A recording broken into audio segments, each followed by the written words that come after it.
We sometimes hear back from couples at this point where they reflect on how things went this week, and if they're honest, sometimes they say didn't go so well, and we just got to admit to you that when our kids were younger, it wasn't like they sprouted halos just because we were church workers.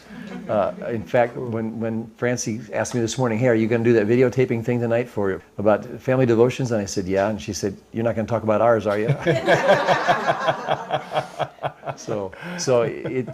We do not want to communicate to any of you that this is an easy thing or that we nailed it when our kids were younger.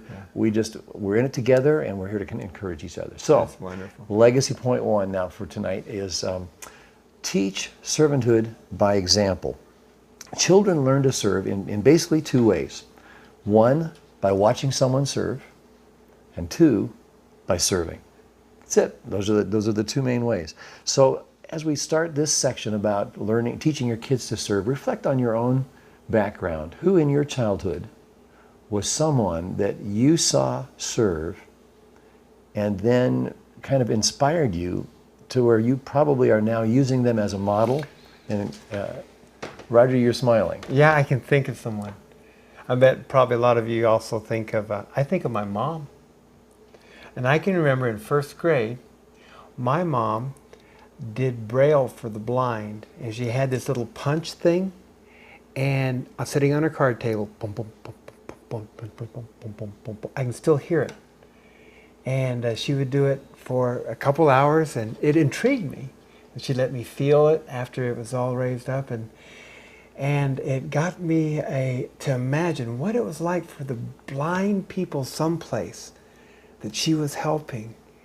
And that seemed to be such a valuable thing. And I think I caught something on that. So the first person kids see serving is likely their parents. I mean, truthfully, what is parenting if it's not serving at its very core? And so we want them to also learn how to serve, because if all we do is serve them, now we're enabling them to be something that God doesn't call them to be, which is spoiled and privileged. And we want them to know they're special, but we also want to have them discover that their specialness can be felt and experienced through serving. So to help you teach your child to be a servant, we've designed a devotion based on a teaching from Jesus, where Jesus decided, as the master teacher, to demonstrate this message about servanthood to his disciples. And we want it to be a devotion that is also an event, because we want to attach meaning to this cloth that says, Jesus served me, I will serve others. And so part of the devotional activity will actually involve washing feet as you study about the foot washing. So the materials you'll need, you can get from us tonight, and that is your cloth and a basin and bowl, okay? When you begin to wash each other's feet. Also, you'll need a Bible to read from, and I want to recommend a Bible that absolutely works wonderful with first graders. That is the Jesus Storytime Bible by Zonder Kids. And we've printed out this lesson in the devotional sheet that you can follow along with. And you'll take this with you as well and do it in your home. Can I give you a real quick rundown of what this would look like in your home? Okay, begin with a warm-up question, and it's, what's one job that you really don't like to do? Now, do just the kids answer that? Of course not. Everyone talks about it. It kind of loosens up, and then you say, well, I wonder what was one job back in Jesus' day that nobody wanted to do? It's right here. The servant king. It was Passover, the time when God's people remembered how God rescued them from being slaves in Egypt.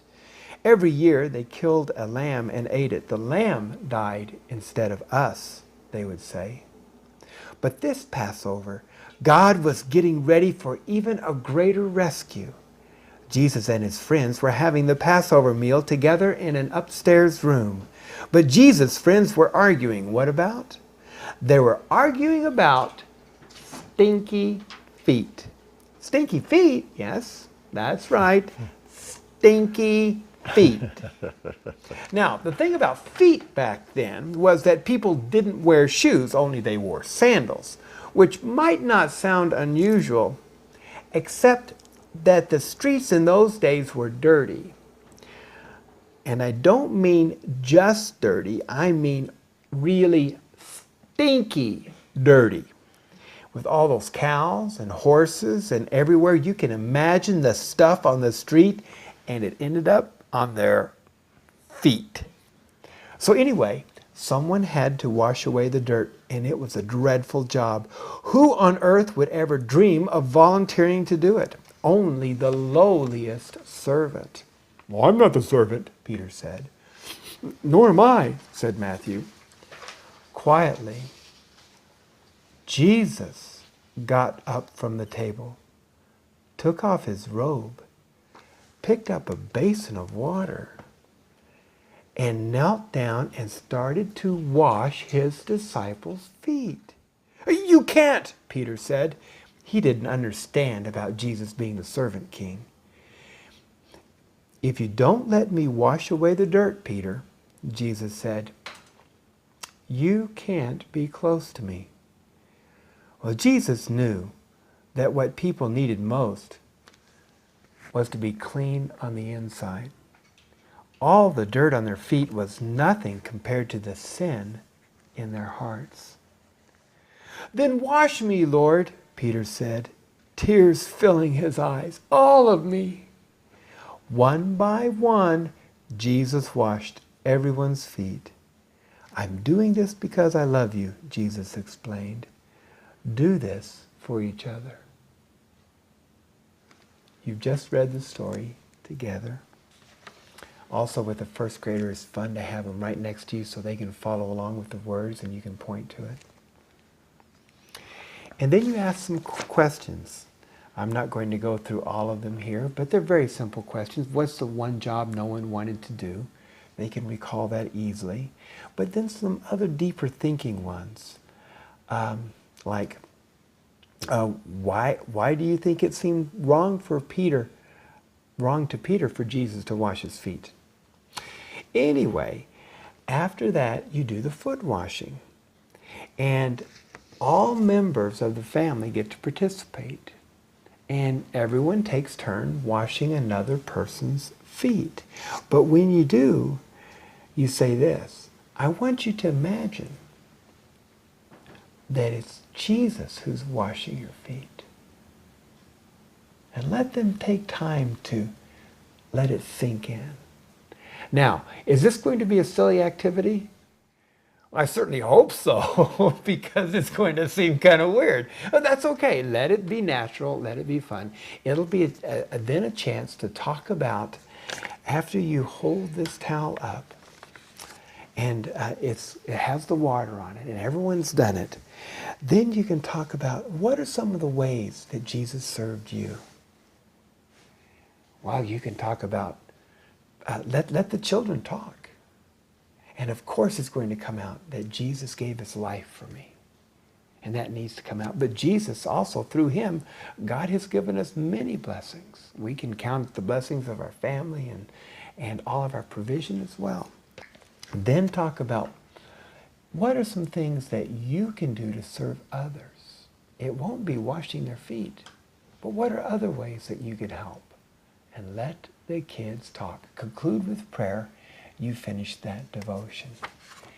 And then this towel is beginning to have a special meaning. You have one more devotion that you're going to do with it, and you're going to put a special handprint on it at that time.